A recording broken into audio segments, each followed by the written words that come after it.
The wind is going to be picking up as we head through the rest of your Monday and into the night, so you will want to keep that in mind. Wind advisories in place for a majority of KELOLAND into early Tuesday morning. Lows tonight still dropping into the teens and low 20s. We may have one more cold night on the way before we start to get a little more seasonable.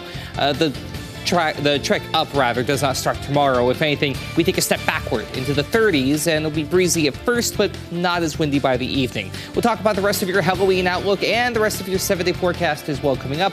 But until then, First at 4 starts now. Live from KELOLAND Media Group. KELOLAND News, First at 4. A Sioux Falls man with a pending animal abuse case is back behind bars accused of his 8th DUI. Plus, several families are now scrambling to find new childcare after a daycare in Sioux Falls announced it's closing. And later, we have a few reminders for drivers and families before the trick-or-treating begins across KELOLAND. Good afternoon, and thanks for tuning in to First at 4. I'm Don Jorgensen. And I'm Kelly Volk. 4 children who were born in South Dakota are missing in northern Mexico. The siblings are between the ages of 9 and 12. All 4 are U.S.-born citizens. According to the Chihuahua State Attorney General's office, the children left their home on Saturday. They are from a town that is about 280 miles from the U.S.-Mexico border. In Iowa, the Woodbury County Sheriff's Office has a homicide last night led to a deadly officer-involved shooting this morning. Deputies say the shooting near Hornick, Iowa, is about 30 miles southeast of Sioux City.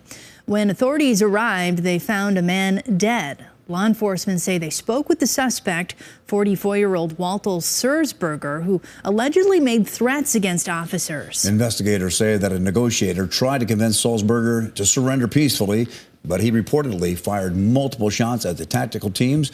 Authorities returned fire, killing the suspect. The Iowa Division of Criminal Investigation is now looking into the case.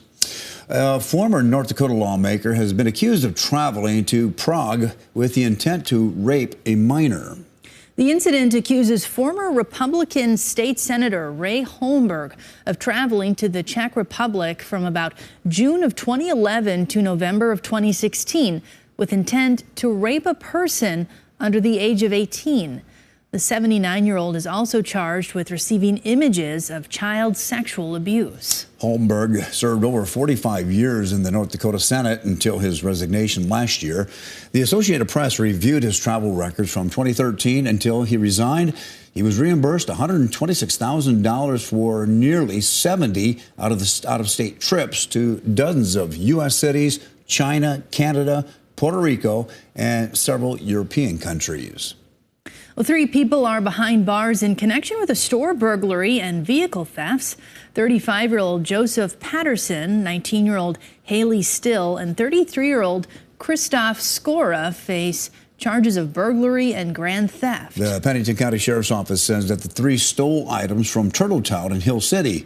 Investigators say that they are also connected to recent vehicle thefts. During a search on Friday, deputies say they found multiple items related to the cases.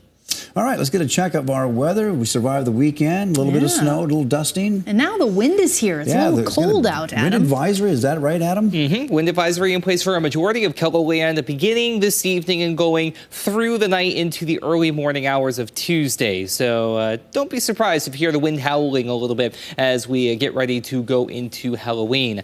In fact, you can see the trees getting jostled around in Eureka along with the camera itself. 34 with a couple of little flurries around. The northwest wind sustained at 32 miles per hour. That's not taking into consideration any gusts we've seen over the last hour or so. Meanwhile, in Pierre, also a little on the blustery side, 41 in Hughes County, northwest wind at 23 miles per hour. But we are overall doing better compared to yesterday on the thermometer, at least. We're at 43 here in Sioux Falls, 47 for Chamberlain, 44 as you go toward Phillip, but 34 and a chillier 34 at that in Mobridge, 30 Buffalo, 46 Winter as well as in Valentine, 43 Yankton, 39 in Watertown. And like I said, believe it or not, we're doing better now compared to yesterday. And once you hit central, south central, and southwestern portions of the region, it is a double-digit difference in terms of it being milder compared to Sunday. Low bar of a of a bar as it may have been to clear that.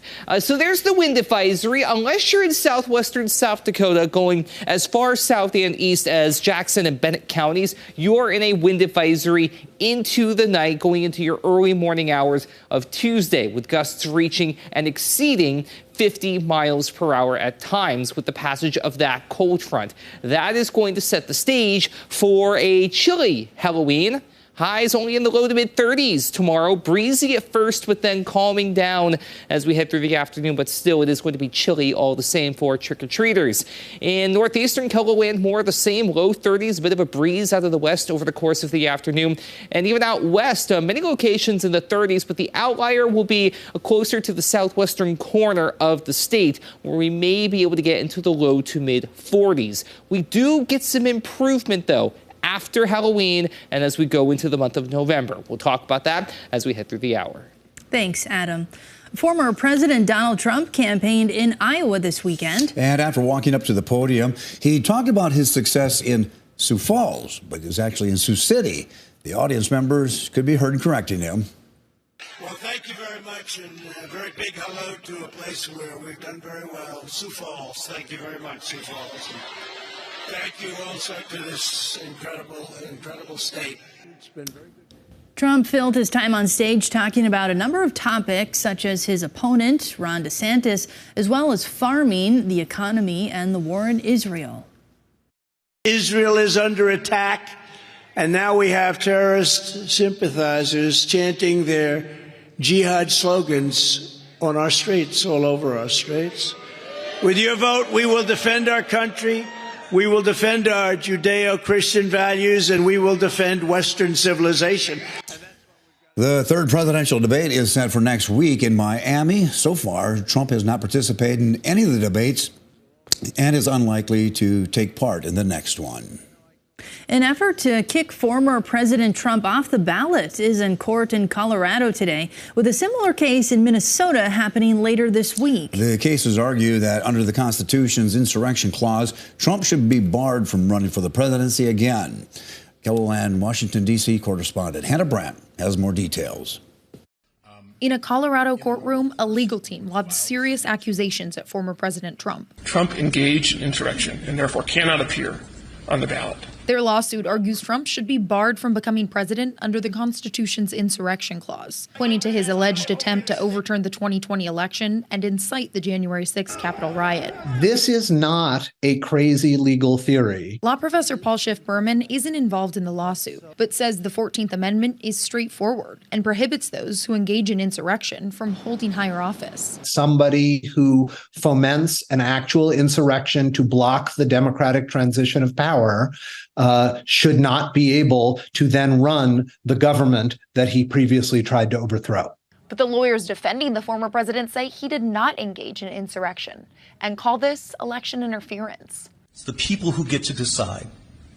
And this lawsuit seeks to cancel that principle.